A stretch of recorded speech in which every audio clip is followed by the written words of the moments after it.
بسم اللہ الرحمن الرحیم۔ دنیا میں ایسے چند بادشاہ گزرے ہیں جن کے پاس مشرق سے مغرب تک کی بادشاہت تھی، بے پناہ طاقت تھی، لیکن اس طاقت نے انہیں مغرور کر دیا اور وہ تکبر میں مبتلا ہوئے، خدا کی نافرمانی کرنے لگے۔ آج ایسے ہی ظالم جابر اور متکبر بادشاہ نمرود کے بارے میں آپ کو بتائیں گے، جو اتنی طاقت رکھنے کے باوجود بدبخت ٹھہرایا، جس نے خدا کی طاقت اور عظمت کو چیلنج کیا اور خدائی کا دعویٰ کر کے خدا کے جلال کو للکارا۔ اس کی عظیم و شان سلطنت سے لے کر اس کی بربادی تک ساری داستان آپ کو سنائیں گے۔ اللہ تعالیٰ نے مچھر جیسی کمزور مخلوق کے مثال یوں بیان فرمائی۔ اس کے علاوہ حضرت ابراہیم علیہ السلام کے نمرود کو ہدایت اور نصیحت کرنا، اور نمرود کا برعکس ان کی قیامت کی کہانی بھی آپ کو سنائیں گے۔ کل اور بھروسے کے بارے میں بھی آپ کو بتائیں گے۔ آپ سے گزارش ہے کہ ویڈیو کو آخر تک دیکھیں۔ نمرود کا قصہ بائبل میں بھی درج ہے۔ اس کا تعلق بابل شہر سے تھا۔ علماء فرماتے ہیں نمرود 400 سال تک مسلسل بادشاہ رہا۔ مجید فرماتے ہیں مشرق اور مغرب کی بادشاہت رکھنے والے 4 ہی بادشاہ گزرے، ان میں سے 2 مومن 2 کافر، حضرت سلیمان بن داؤد اور ذوالقرنین، اور کافروں میں نمرود اور بخت نصر تھے۔ مفسرین کا بیان ہے کہ سب سے پہلے بادشاہت کا تاج نمرود نے پہنا، اس سے پہلے کسی بادشاہ نے تاج نہیں پہنا تھا۔ حضرت ابراہیم علیہ السلام کا نسب نامہ۔ حضرت ابراہیم علیہ السلام کے والد طرحہ آزار اور والدہ کا نام شانی تھا۔ آپ علیہ السلام اللہ تعالیٰ کے انبیاء علیہ السلام میں سے ایک عظیم نبی تھے، جنہیں اللہ تعالیٰ نے خلیل اللہ اپنے دوست کا لقب عطا فرمایا۔ فرمان عالی ہے ترجمہ، ابراہیم علیہ السلام کو اللہ نے اپنا دوست بنا لیا ہے۔ حضرت ابراہیم علیہ السلام کا حال مبارک۔ رسول اکرم صلی اللہ علیہ وسلم نے فرمایا، اگر تم ابراہیم علیہ السلام کے حال کو دیکھنا چاہتے ہو تو اپنے ساتھی محمد صلی اللہ علیہ وسلم کو دیکھ لو۔ رات کو خواب میں میرے پاس 2 فرشتے آئے اور مجھے ایسے لمبے شخص کے پاس سے لے کر گزارا کہ میں ان کا قد لمبا ہونے کی وجہ سے سر نہ دیکھ سکا، اور فرشتوں نے بتایا کہ یہ ابراہیم علیہ السلام ہیں۔ حضرت ابراہیم علیہ السلام کی ولادت۔ ابراہیم علیہ السلام بابل شہر میں پیدا ہوئے۔ اس وقت بابل کا بادشاہ نمرود تھا، جو بڑا سرکش، جابر اور متکبر حکمران تھا۔ آپ علیہ السلام کی ولادت سے پہلے ہی نجومیوں نے نمرود بادشاہ کو بتا دیا تھا کہ عنقریب ایک ایسا لڑکا پیدا ہوگا جو آپ کی حکومت کو ختم کر دے گا، کیونکہ لیے ہر پیدا ہونے والے بچوں کو قتل کرنے کا حکم جاری کر دیا۔ دوران اللہ تعالیٰ نے حضرت ابراہیم علیہ السلام کو پیدا کیا۔ آپ علیہ السلام کی والدہ نے بادشاہ کے ڈر سے حضرت ابراہیم علیہ السلام کو ایک غار میں چھوڑ دیا، جہاں آپ علیہ السلام کی والدہ آپ علیہ السلام کو دودھ پلاتی اور دیکھ بھال کرتی تھی۔ حضرت ابراہیم علیہ السلام کی قوم کے لوگ بہت ہوشیار اور ماہر تھے اور اللہ تعالیٰ کی عبادت کو چھوڑ کر ستاروں کی پوجا کرتے تھے۔ حضرت ابراہیم علیہ السلام کا اپنے رب کو پہچاننا۔ اللہ تعالیٰ کا ہر نبی فطری طور پر معصوم اور شرک سے پاک ہوا کرتا ہے، اسی لیے حضرت ابراہیم علیہ السلام بھی شرک سے پاک اور بظاہر تھے۔ اللہ تعالیٰ نے بچپن ہی سے آپ علیہ السلام کو ہدایت سے نوازا تھا۔ اللہ عز و جل نے آسمان اور زمین کی چیزوں میں ابراہیم علیہ السلام کے لیے اپنی توحید کے دلائل کھول دیے، اور آسمان و زمین کی تخلیق اور ان میں جو موجود عجائب و غیب کا مشاہدہ کروایا۔ ان پر یہ بات واضح کر دی کہ اللہ تعالیٰ کے سوا کوئی معبود نہیں ہے۔ اس لیے آپ علیہ السلام نے بچپن میں ہی ستارے، چاند اور سورج کا مشاہدہ کر کے اپنے حقیقی رب کو پہچان کر اس کی عبادت کرنے کا اعلان کیا، اور اللہ تعالیٰ کے علاوہ لوگ جس کی بھی پوجا کیا کرتے تھے ان سب سے نفرت کا اظہار کیا۔ فرمان عالی ہے ترجمہ، یقیناً ہم نے اس نبوت ملنے سے پہلے ابراہیم علیہ السلام کو سمجھ بوجھ عطا فرمائی تھی اور ہم انہیں خوب جانتے ہیں۔ اسی طرح ہم نے ابراہیم علیہ السلام کو آسمانوں اور زمین کی عظیم و سلطنت دکھائی دی تاکہ وہ ابراہیم علیہ السلام کامل یقین کرنے والوں میں سے ہو جائیں۔ جب رات کی تاریکی ان پر چھا گئی تو انہوں نے ایک ستارہ دیکھا تو کہا کہ یہ میرا رب ہے، مگر جب وہ غروب ہو گیا تو کہا کہ میں غروب ہو جانے والے کو پسند نہیں کرتا۔ پھر جب انہوں نے چاند کو چمکتے ہوئے دیکھا تو فرمایا کہ یہ میرا رب ہے، لیکن جب وہ بھی غروب ہو گیا تو فرمایا اگر یہ میرا رب نہیں، اگر میرے رب نے میری رہنمائی نہ کی تو میں گمراہ لوگوں میں سے ہو جاؤں گا۔ پھر جب سورج کو چمکتے ہوئے دیکھا تو فرمایا یہ میرا رب ہے، بہت بڑا ہے۔ وہ بھی غروب ہو گیا تو فرمایا اے میری قوم، میں ان معبودوں سے بری ہوں جنہیں تم اللہ کے شریک بناتے ہو۔ بے شک میں نے یکسو ہو کر اپنی اس ذات کی طرف کر لیا ہے جس نے آسمانوں اور زمین کو پیدا کیا، اور میں ہرگز شرک کرنے والوں میں سے نہیں۔ حضرت ابراہیم علیہ السلام کا اللہ تعالیٰ کے قدرت کا مشاہدہ۔ حضرت علیہ السلام کو اس بات پر یقین تھا کہ اللہ تعالیٰ ہی مردے کو زندہ کرتا ہے، لیکن آنکھوں کا مشاہدہ کے صحبت کے لیے انہوں نے مردے زندہ ہونے کے مشاہدہ کے لیے اللہ تعالیٰ سے درخواست کی، جسے قبول فرماتے ہوئے اللہ تعالیٰ نے انہیں مردے کے زندہ ہونے کا مشاہدہ کروایا۔ فرمان عالی ہے ترجمہ۔ اس وقت کو یاد کیجئے جب ابراہیم علیہ السلام نے عرض کیا کہ اے میرے رب، مجھے دکھائیں آپ کیسے مردہ کو زندہ کریں گے۔ اللہ نے فرمایا کیا اس پر تیرا ایمان نہیں؟ ابراہیم علیہ السلام نے کہا کیوں نہیں، لیکن اپنے دل کا اطمینان چاہتا ہوں۔ اللہ نے فرمایا 4 پرندے لے کر انہیں ٹکڑے ٹکڑے کر ڈال، پھر ان ٹکڑوں کو 4 مختلف پہاڑوں پر ایک ایک کر کے رکھ دے، پھر انہیں بلا، وہ تمہارے پاس اڑتے چلے آئیں گے۔ خوب جان لو کہ اللہ زبردست طاقت رکھنے والا ہے۔ رسول اکرم صلی اللہ علیہ وسلم نے فرمایا ابراہیم علیہ السلام نے عرض کیا اے میرے رب، مجھے دکھائے آپ کیسے مردہ کو زندہ کریں گے۔ اللہ تعالیٰ نے آپ علیہ السلام کو اس کا مشاہدہ فرمایا۔ حضرت ابراہیم علیہ السلام کی اپنے والد کو دعوت توحید۔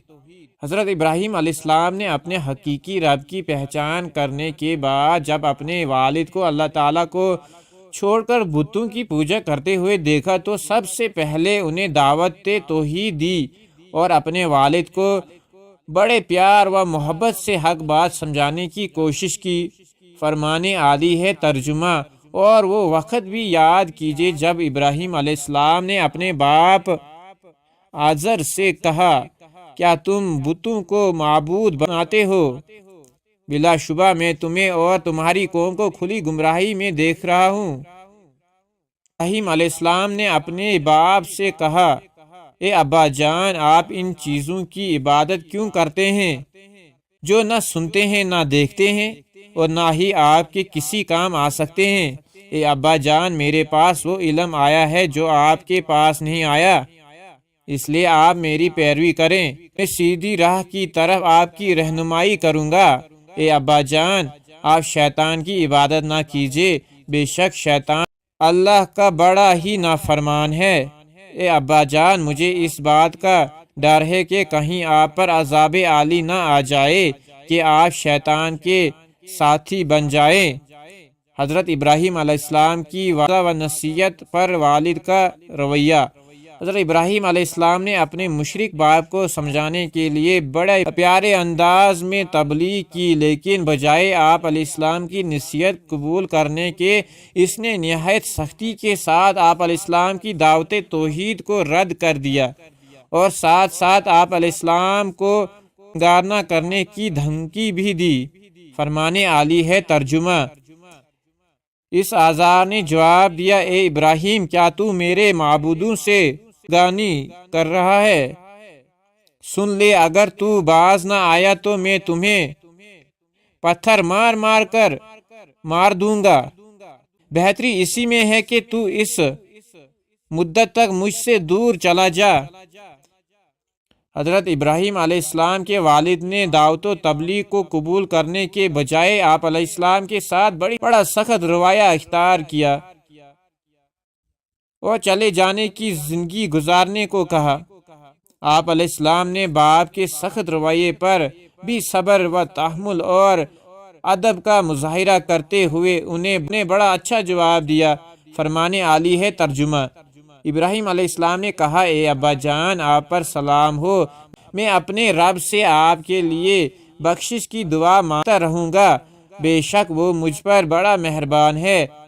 میں آپ کو اور ان تمام چیزوں کو چھوڑ رہا ہوں جنہیں آپ اللہ کے سوا پکارتے ہیں، اور میں تو اپنے پروردگار ہی کو پکارتا ہوں۔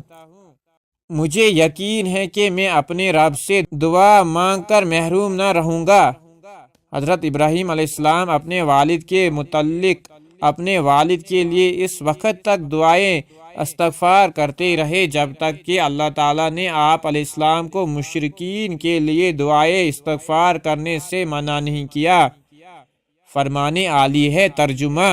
اے میرے رب، میرے باپ کو بخش دیجئے، یقیناً وہ گمراہوں میں سے ہیں، اور اس دن مجھے رسوا نہ کرنا جس دن لوگ دوبارہ قبروں سے اٹھائے جائیں گے۔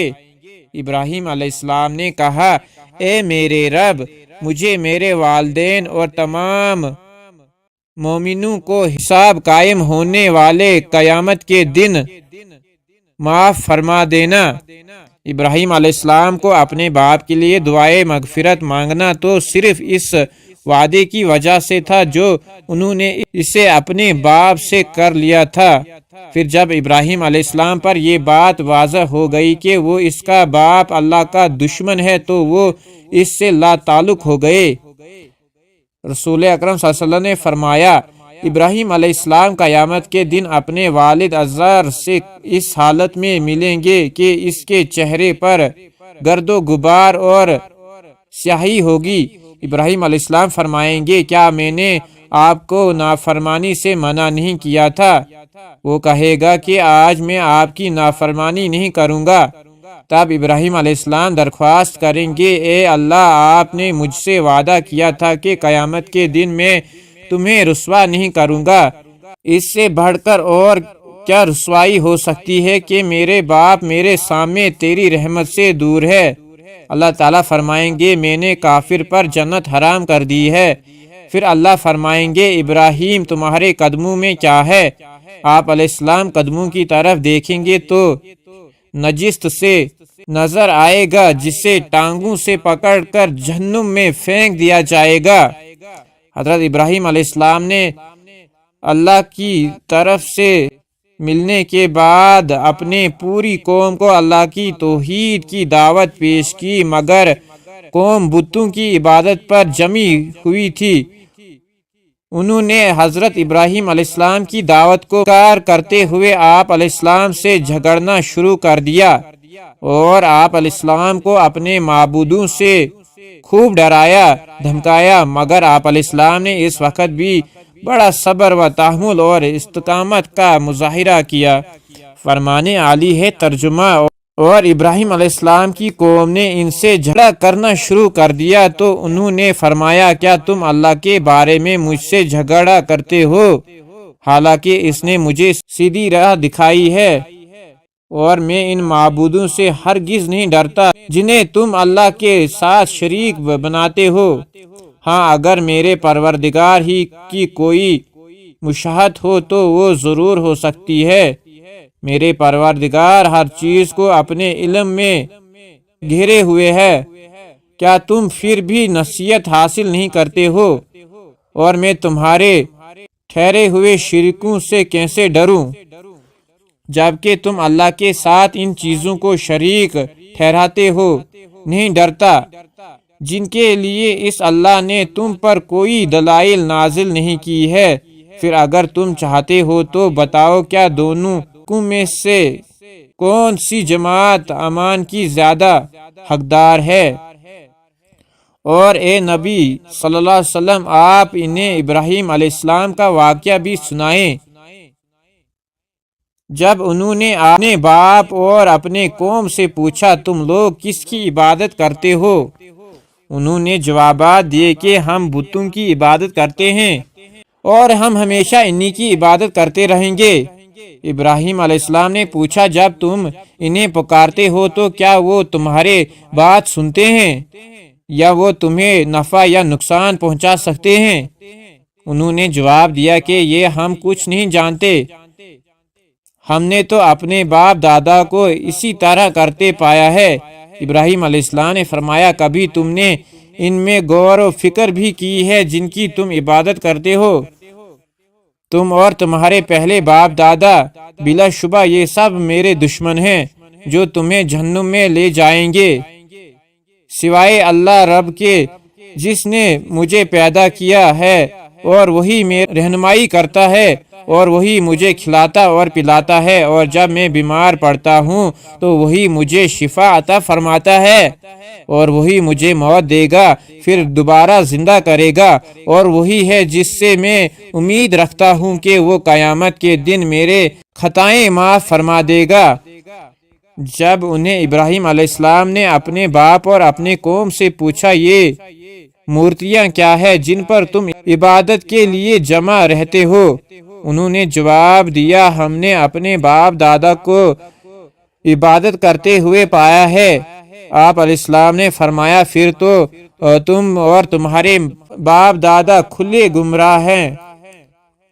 وہ کہنے لگے اے ابراہیم علیہ السلام، کیا آپ ہمارے پاس سچ مچ حق لائے ہوئے یا یوں ہی مذاق کر رہے ہیں؟ آپ علیہ السلام نے فرمایا در حقیقت تمہارے رب تو وہ ہے جو آسمانوں اور زمین کا مالک ہے،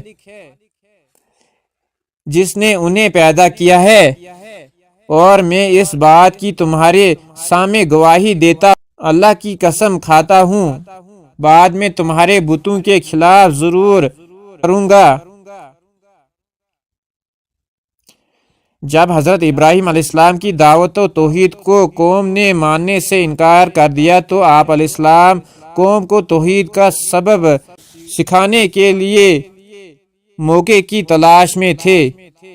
آخر کار قوم کا عید کا دن آیا تو آپ علیہ السلام کو موقع مل گیا، لہذا جب قوم اپنے معمول کے مطابق عید منانے کے لیے شہر سے باہر جانے لگے تو انہوں نے حضرت ابراہیم علیہ السلام کو بھی ساتھ چلنے کی دعوت دی۔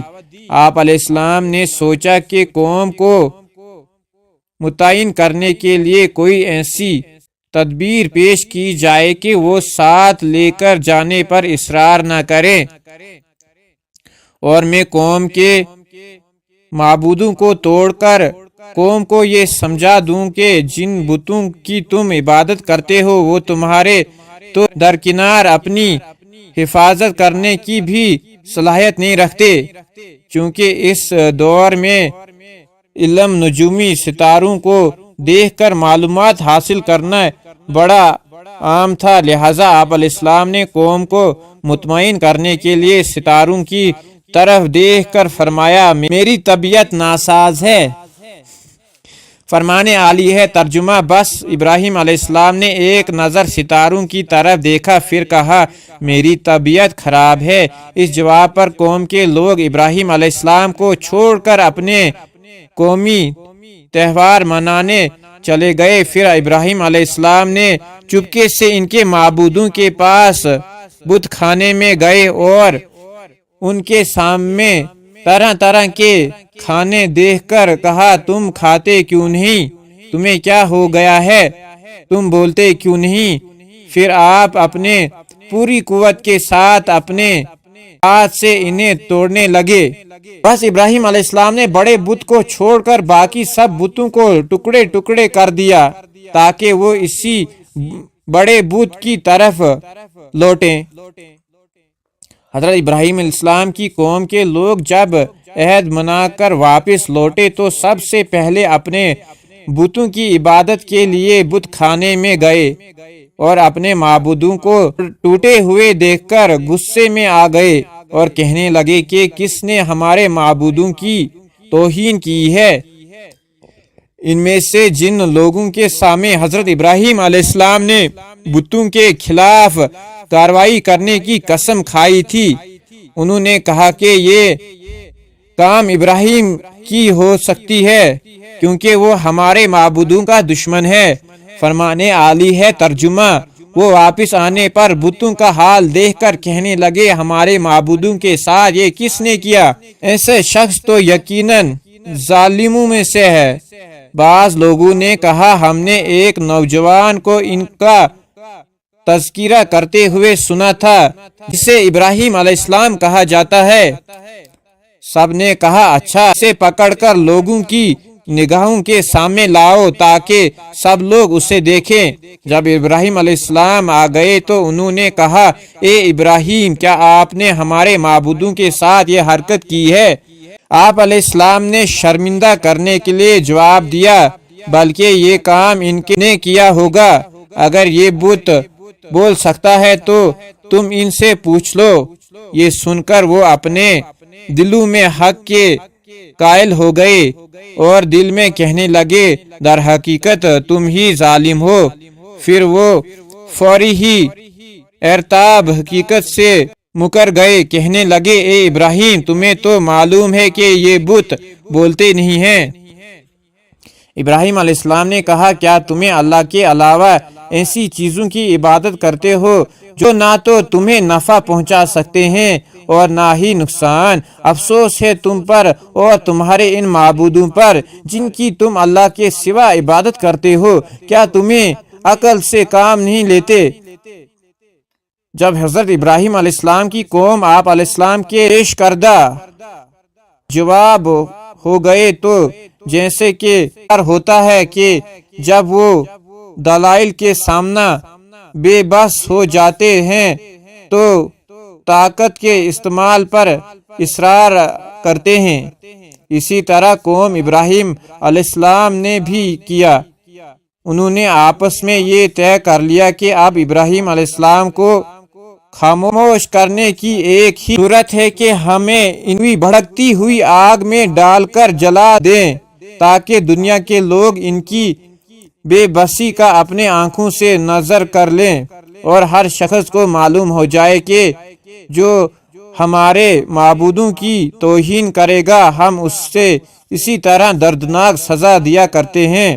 فرمانے عالی ہے ترجمہ، وہ آپس میں کہنے لگے ابراہیم علیہ السلام کے لیے ایک آگ کا آؤ پھر اسے اس دہکتی ہوئی آگ میں ڈال دیں۔ بس ابراہیم علیہ السلام کی قوم کا جواب یہی تھا کہ اسے ابراہیم علیہ السلام کو قتل کر دیے۔ آخر کار جواب ہو کر انہوں نے کہا اگر تمہیں کچھ کرنا ہی ہے تو ابراہیم کو جلا ڈالو اور اپنے معبودوں کی مدد کرو۔ آخر کار قوم حضرت ابراہیم علیہ السلام کو نظر کرنے کے لیے ایک عرصے تک ایندھن جمع کرتے رہے۔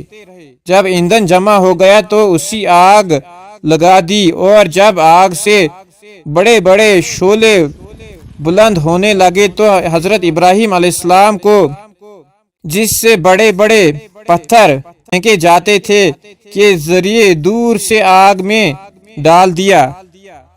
حضرت ابراہیم علیہ السلام کے لیے آگ گلزار بن گئی۔ حضرت ابراہیم علیہ السلام کی قوم نے آپ علیہ السلام سے بتوں کی توہین کرنے پر انتقام لینے کے لیے آپ علیہ السلام کو جیسے ہی آگ میں ڈالا تو اللہ سبحانہ تعالیٰ نے آگ کو فوری حکم دیا کہ اے آگ ابراہیم علیہ السلام کے لیے سکون اور سلامتی والی بن جا۔ آگ اللہ تعالیٰ کے حکم کی تعمیل کرتے ہوئے فوری حضرت ابراہیم علیہ السلام کے لیے سکون اور سلامتی والی بن گئی۔ اس طرح اللہ تعالیٰ نے حضرت ابراہیم علیہ السلام کی حفاظت فرمائی اور آپ علیہ السلام کے خلاف قوم کی تیار کردہ سازش کو ناکام بنا دیا۔ فرمانے عالی ہے ترجمہ، ہم نے فرمایا اے آگ تو ٹھنڈی پڑ جا اور ابراہیم علیہ السلام کے لیے سلامتی والی بن جا۔ انہوں نے ابراہیم علیہ السلام کے خلاف ایک سازش کرنی چاہی تھی مگر ہم نے نیچا دکھا دیا۔ آخر کار اللہ نے انہیں ابراہیم علیہ السلام کو آگ سے بچا لیا۔ بے شک اس میں ایمان والوں کے لیے بہت سی نشانیاں ہیں۔ چنانچہ وہ آگ آپ علیہ السلام کے لیے گلزار بن گئی، اور جانداروں میں سے جس نے بھی اس آگ کو جلنے میں تعین کیا اللہ تعالیٰ نے اسے سخت سزا دی۔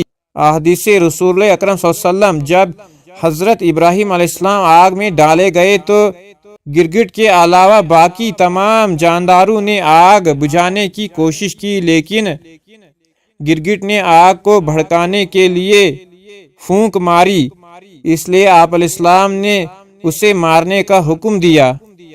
گرگٹ کو جہاں بھی دیکھو مار دو، کیونکہ اس نے ابراہیم علیہ السلام کو تیز کرنے کے لیے پھونک ماری تھی۔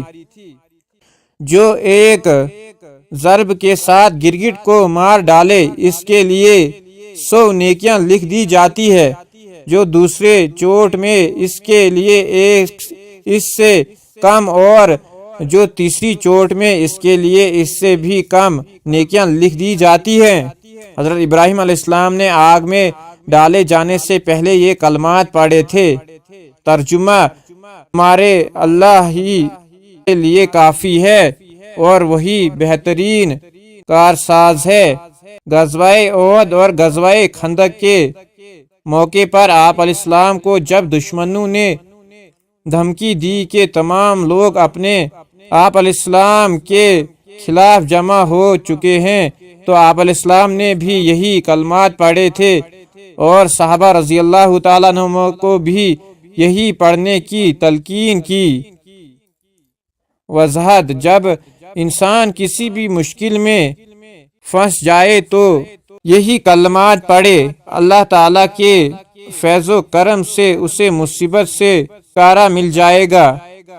جب حضرت ابراہیم علیہ السلام کو اللہ تعالیٰ نے قوم کی سازش سے بچا لیا تو نمرود بادشاہ کو اس بارے میں بڑی تشویش ہوئی۔ اس نے سوچا کہ اگر ابراہیم علیہ السلام کی دعوت و تبلیغ اس طرح جاری رہی تو یہ لوگوں کو میرے خلاف کر دے گا، جس سے میری حکومت چلی جائے گی۔ لہذا اس نے سمجھانے کے لیے حضرت ابراہیم علیہ السلام کو اپنے دربار میں بلایا اور آپ علیہ السلام سے عقیدہ کے بارے میں چند سوالات کیے کہ آپ علیہ السلام باپ دادا کے دین کے مخالفت کیوں کر رہے ہو، اور مجھے رب ماننے سے انکار کیوں کر رہے ہو؟ اگر میرے علاوہ آپ علیہ السلام کا کوئی رب ہے تو اس کی پہچان کرو۔ آپ علیہ السلام نے نمرود کو اللہ رب العالمین کی پہچان کروائی۔ کیا آپ نے اس شخص نمرود کے مقابلے پر غور نہیں کیا کہ جس نے ابراہیم علیہ السلام سے اس کے رب کے بارے میں جھگڑا کیا، جبکہ اللہ نے اسے حکومت دے رکھی تھی؟ جب ابراہیم علیہ السلام نے کہا کہ میرا رب تو وہی ہے جو زندہ اور موت دیتا ہے، تو اس نے کہا میں بھی زندہ کرتا اور مارتا ہوں۔ ابراہیم علیہ السلام نے کہا کہ اللہ سورج کو مشرق سے نکالتا ہے، تو اسے مغرب سے نکال کر دکھا۔ یہ بات سن کر وہ کافر لاجواب ہو گیا، اور اللہ ظالموں کو ہدایت نہیں دیتا۔ قتادہ سعدی اور محمد بن اسحاق رحمۃ اللہ علیہ کا قول ہے کہ نمرود کے سامنے 2 ایسے آدمیوں کو پیش کیا گیا جن کے لیے سزائے موت کا فیصلہ ہو چکا تھا۔ نمرود نے ان میں سے ایک کو قتل کرنے کا حکم دیا اور دوسرے کو معاف کر دیا۔ اس نے اس طرح یہ دھوکہ دینے کی کوشش کی کہ اس نے ایک کو موت دے دی ہے اور دوسرے کو زندگی۔ نمرود کا یہ عمل حضرت ابراہیم علیہ السلام کی دلائل کا جواب نہیں بلکہ اس ایک فضول عمل تھا۔ حضرت ابراہیم علیہ السلام نے یہ محسوس کیا کہ اس طرح یہ عوام کی آنکھوں میں دھول جھونک رہا ہے، تو آپ علیہ السلام نے ایک اور دلائل پیش کر دی کہ میرا رب سورج کو مشرق سے نکالتا ہے۔ اگر تو اپنے آپ کو رب کہتا ہے تو اسے سورج کو مغرب سے نکال کے دکھا۔ یہ دلائل سنتے ہی نمرود لاجواب ہو گیا، کیونکہ سورج کو مغرب سے نکالنا اس کے اختیار میں نہیں تھا۔ اس دلائل سے وہ عاجز آ گیا اور اس کے پاس جواب دینے کے لیے کچھ باقی نہ رہا۔ لیکن پھر بھی وہ ہٹ دھرمی کا مظاہرہ کرتے ہوئے اپنے بات پر قائم رہا اور ہدایت نہ پا سکا۔ حضرت زید بن اسلم رحمۃ اللہ علیہ فرماتے ہیں کہ کھانے پینے کی اشیاء کا انتظام نمرود نے اپنے پاس رکھا تھا اور لوگوں میں خود تقسیم کیا کرتا تھا۔ حضرت ابراہیم علیہ السلام اسی پہلے خود خرید و نوش کی اشیاء لینے جاتے تھے تو وہ دے دیا کرتا تھا، لیکن جب اس کے ساتھ آپ علیہ السلام کا توحید باری تعالیٰ کے حوالے سے مقابلہ ہوا تو اس نے آپ علیہ السلام کو کھانا پینے کی اشیاء دینے سے انکار کر دیا۔ آپ علیہ السلام کو اللہ تعالیٰ پر بڑا اعتماد تھا کہ اللہ تعالیٰ ہی تمام لوگوں کو کھانا پینے کی اشیاء فراہم کرتا ہے اور بیماری ہونے پر انہیں شفا دیتا ہے، لہذا آپ علیہ السلام نے گھر کے قریب آ کر گھر والوں کو مطمئن کرنے کے لیے جن بوریوں میں کھانے پینے کی اشیاء لانی تھی ان میں مٹی بھر لی اور گھر میں رکھ کر خود سو گئے۔ اللہ تعالیٰ نے اس مٹی کو بطور معجزے غلے میں تبدیل کر دیا۔ آپ علیہ السلام کی زوجہ مطہرہ حضرت سارہ علیہ السلام جیسے ہی ان بوریوں کے پاس گئی تو انہیں عمدہ قسم کے غلے سے بھرا ہوا پایا۔ انہوں نے وہیں سے غلہ لے کر کھانا تیار کیا۔ جب آپ علیہ السلام بیدار ہوئے تو کھانا تیار ہو چکا تھا جو آپ علیہ السلام کے سامنے پیش کر دیا گیا۔ آپ علیہ السلام نے حضرت سارہ علیہ السلام سے پوچھا، یہ کھانا کہاں سے آیا؟ سارہ علیہ السلام نے جواب دیا، جو غلہ آپ لائے ہیں میں نے اسی سے ہی یہ کھانا تیار کیا ہے۔ آپ علیہ السلام فوری سمجھ گئے کہ اللہ تعالیٰ نے معجزانہ طور پر مٹی کو غلے میں تبدیل کر دیا ہے۔ فرمانے عالی ہے ترجمہ، اور وہی اللہ ہے جو مجھے کھلاتا اور پلاتا ہے، اور جب میں بیمار پڑتا ہوں تو وہی اللہ مجھے شفا عطا فرماتا ہے، اور وہی اللہ مجھے موت دے گا پھر دوبارہ زندہ کرے گا، اور جو شخص بھی پرہیزگاری اختیار کرتا ہے وہ اللہ اس کے لیے مشقتوں سے نکالنے کا راستہ بنا دیتے ہیں اور اسے ایسی جگہ سے رزق دیتے ہیں جہاں سے اسے گمان بھی نہیں ہوتا، اور جو اللہ پر بھروسہ کرتا ہے تو وہ اسے کافی ہو جاتا ہے۔ بے شک اللہ اپنے کام پورے کر کے رہتا ہے۔ نمرود بادشاہ کا انجام۔ نمرود ایک ظالم، جابر اور متکبر بادشاہ تھا جس نے اللہ تعالیٰ کے بندگی کے بجائے اپنے آپ کو رب کہلانا شروع کروا دیا۔ اللہ عز و جل نے حضرت ابراہیم علیہ السلام کے ذریعے اسے فرما برداری بندہ بن کر صرف اللہ تعالیٰ کی عبادت کرنے کی رغبت دلائی، مگر اپنے بادشاہت اور دولت کے گھمنڈ میں اس نے حضرت ابراہیم علیہ السلام کی مخالفت دعوت کو رد کر دیا۔ حضرت زید بن اسلم رحمۃ اللہ علیہ فرماتے ہیں، جب نمرود بادشاہ کی نافرمانیاں حد سے بڑھ گئی تو اللہ تعالیٰ نے اس کے پاس اپنا ایک فرشتہ بھیجا جس نے اسے اللہ پر ایمان لانے کو کہا، لیکن اس نے انکار کر دیا۔ 3 بار فرشتے نے یہی دعوت پیش کی، تینوں بار نمرود نے انکار کیا اور کہنے لگا، تم اپنا لشکر لاؤ اور میں اپنا لشکر لے آتا ہوں۔ چنانچہ دوسرے دن نمرود نے سورج طلوع ہونے کے وقت اپنی فوج کو جمع کر لیا۔ اللہ تعالیٰ نے بڑی تعداد میں مچھروں کو بھیج دیا جنہوں نے نمرود کے فوج کو اس طرح کاٹ کہ ان کے جسم صرف ہڈیاں رہ گئی۔ ایک مچھر نمرود بادشاہ کی ناک میں بھی گھس گیا جو اسے بار بار کاٹتا تھا۔ اللہ تعالیٰ نے اس مچھر کے ذریعے اسے کافی عرصے تک عذاب میں مبتلا رکھا۔ جب اس کے سر پر کچھ مارا جاتا تو بادشاہ کو کچھ سکون ملتا، جب مارنا چھوڑ دیا جاتا تو مچھر کاٹنے لگتا۔ آخر کار وہ اللہ تعالیٰ کے حکم سے اسی مچھر کے کاٹنے سے ہلاک ہو گیا۔